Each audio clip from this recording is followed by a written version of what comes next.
Bienvenidos a todos, somos el grupo número 1.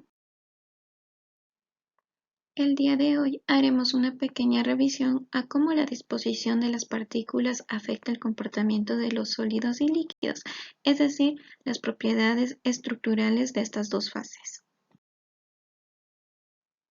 Como primer punto tenemos a las propiedades estructurales de los sólidos. Bueno, entonces, ¿cómo es la estructura de un sólido? Se refiere a la disposición y organización de sus átomos o moléculas en el espacio tridimensional. Esta disposición permite comprender a sus propiedades y estas pueden ser de forma cristalina o amorfa.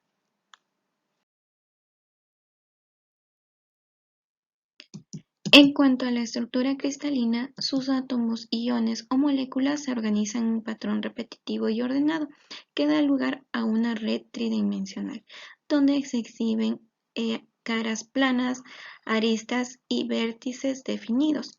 Esto le confiere propiedades como la dureza, donde sus enlaces fuertes entre partículas contribuyen a la resistencia. El punto de fusión y ebullición suelen ser específicos, que les permite mantener su forma antes de alcanzar el punto de fusión, y tenemos la transparencia y opacidad, que puede hacer que la luz se transmita a través de ella o sea reflejada. En cuanto a la estructura amorfa, las partículas carecen de un patrón ordenado, es decir, se encuentran de forma aleatoria. Esto les confiere propiedades como la vitrificación, que es una propiedad de transparencia, donde la luz se dispersa en varias direcciones. También tenemos la ductilidad y la maleabilidad. Esto les permite deformarse y estirarse. También tenemos que sus puntos de fusión son más bajos, esto debido a la falta de ordenamiento en su estructura, haciendo que los enlaces se debiliten entre partículas. La clasificación de los sólidos cristalinos. Los sólidos cristalinos tienen la característica de que su estructura es muy ordenada y compacta. Pero muy bien, ¿qué es un cristal? Un cristal es una sustancia cuyos átomos y moléculas se encuentran empaquetados estrechamente, formando así una estructura ordenada denominada red cristalina. Para la formación de esta red cristalina necesitamos de puntos reticulares. Estos pueden ser átomos, moléculas o iones. Muy bien. Estos se van a ubicar en los vértices y van a dar lugar a la formación de formas geométricas que se conocen como redes cristalinas. La unión de las mismas forman celdas unitarias, que a su vez la unión de diversas celdas unitarias nos van a dar lugar a la formación de un cristal. Existen 7 tipos de celdas unitarias. Estas se van a clasificar de acuerdo a su simetría y las propiedades geométricas, además de la diferencia de longitud que poseen en sus aristas. Muy bien, el primer tipo que tenemos son las cúbicas simples. Estas van a tener todas sus aristas con una longitud igual y sus ángulos también van a ser de 90 grados. Un ejemplo de las mismas es el diamante. La tetragonal se diferencia a la cúbica simple debido a que solo dos lados son iguales y un lado difiere en su longitud. Sin embargo, sus tres ángulos van a ser de 90 grados. Un ejemplo de la misma puede ser el mineral denominado la calcopirita. La celda unitaria denominada ortorrómbica se caracteriza por tener todos los ángulos con una medida de 90 grados. Sin embargo, sus lados o aristas van a diferir completo en su longitud, es decir, que cada arista va a tener una longitud diferente. Un ejemplo del mismo es el mineral denominado olivino.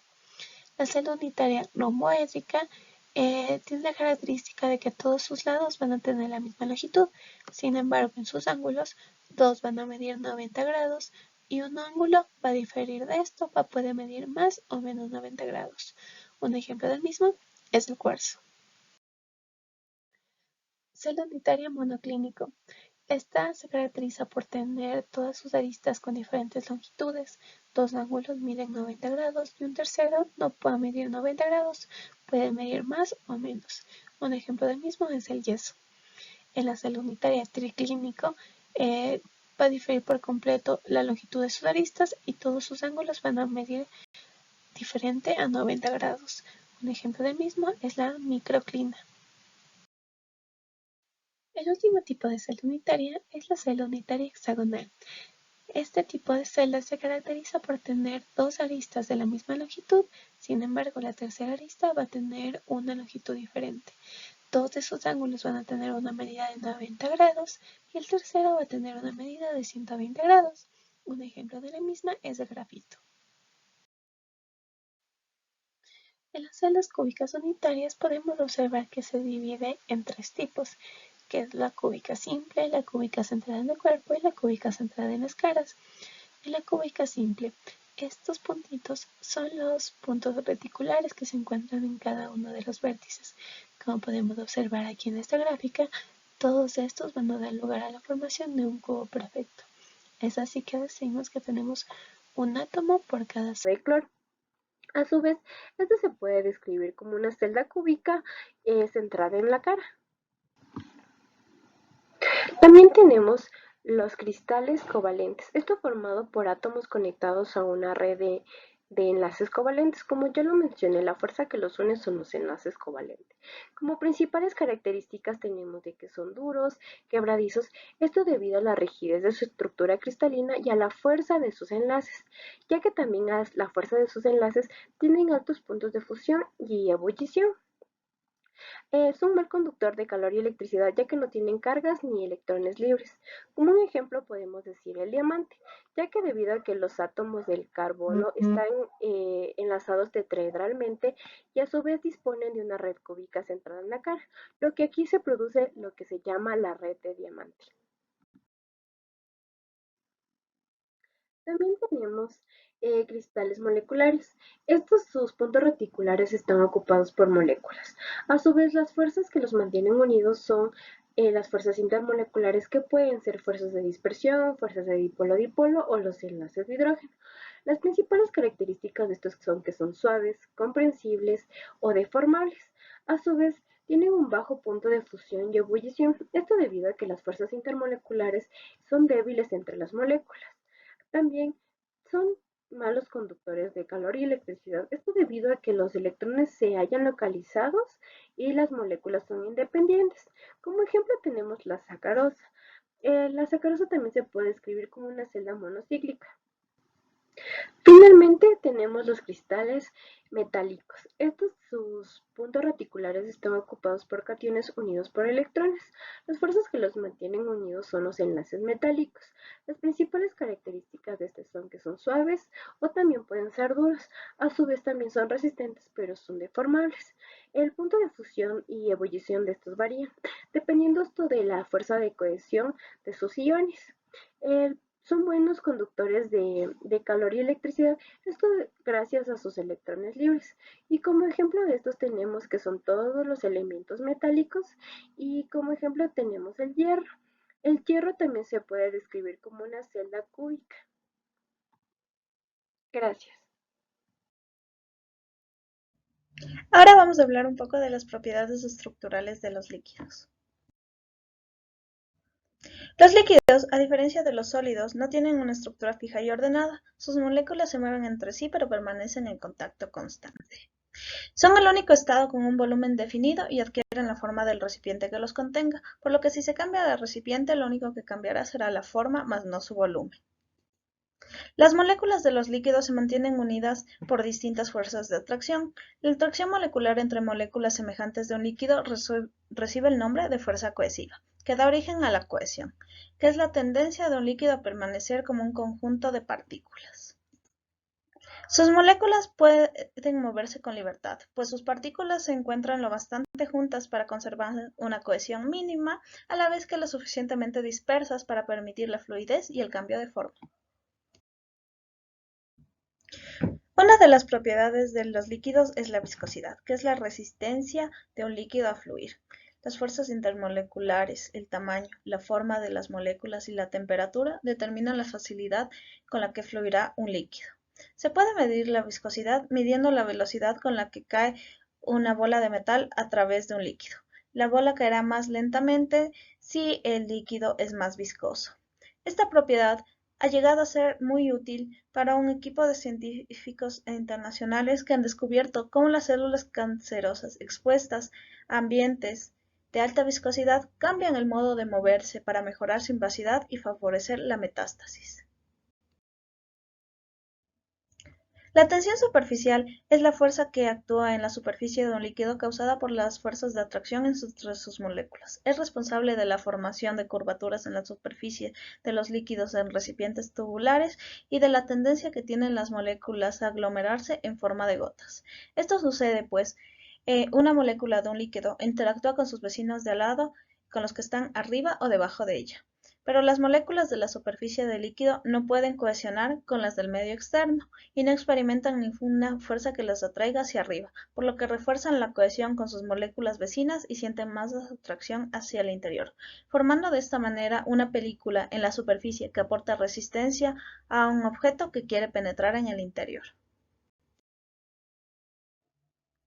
La difusión es el proceso por el cual los gradientes de concentración en una solución disminuyen de forma espontánea hasta establecer una distribución homogénea. Un fluido se mezcla gradualmente con otro debido a sus propiedades cinéticas, por lo que las moléculas de uno de los líquidos se difunden en todas las moléculas de otro líquido a mucha menor velocidad. La difusión de dos líquidos se puede observar dejando caer una pequeña cantidad de tinta en un poco de agua. Debido a que las moléculas en ambos líquidos están muy cerca, cada molécula conlleva una inmensidad de choques antes de alejarse. El movimiento de las partículas de un líquido es restringido, pero es suficiente para que los grupos de partículas puedan desplazarse unos respecto a otros y en consecuencia para que el líquido en su conjunto pueda fluir. Comparación entre sólidos y líquidos. Semejanzas entre sólidos y líquidos. Tanto sólidos como líquidos forman parte de los 4 estados fundamentales de la materia.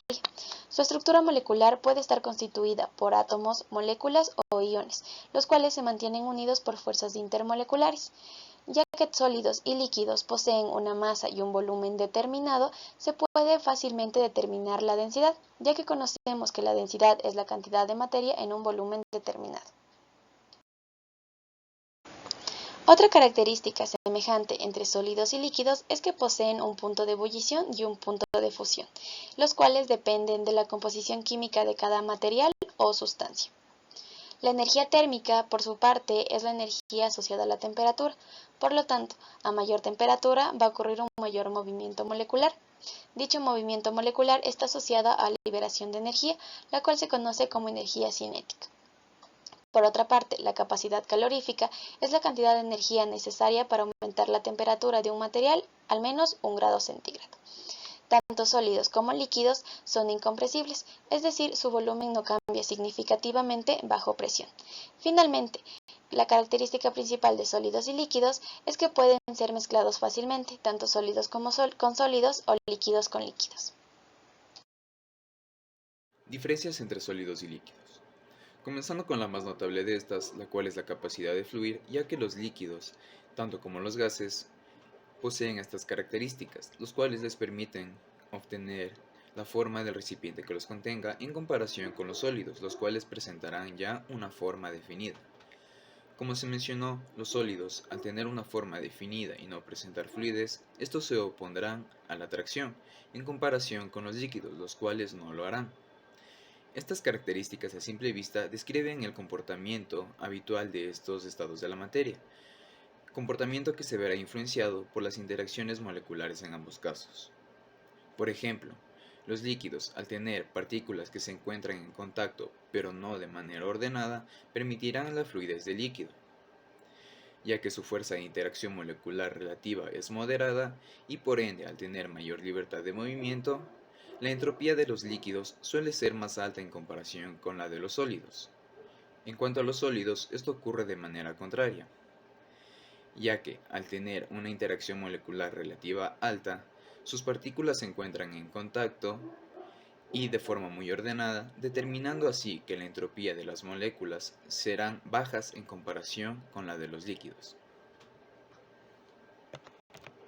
Diferencias entre sólidos y líquidos.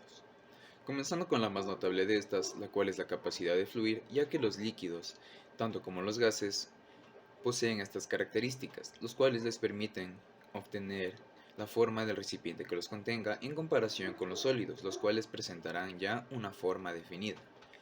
Como se mencionó, los sólidos, al tener una forma definida y no presentar fluidez, estos se opondrán a la atracción, en comparación con los líquidos, los cuales no lo harán.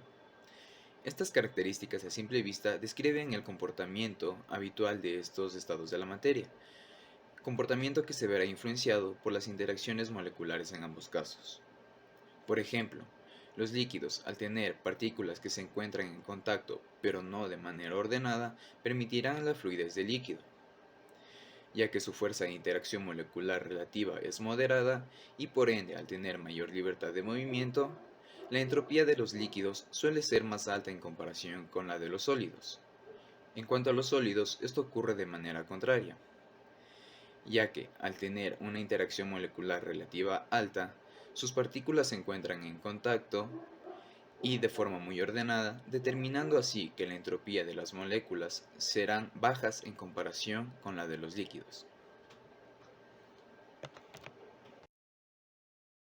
A continuación se muestran unas imágenes las cuales ayudarán a la comprensión de lo antes mencionado en cuanto a características de líquidos y sólidos.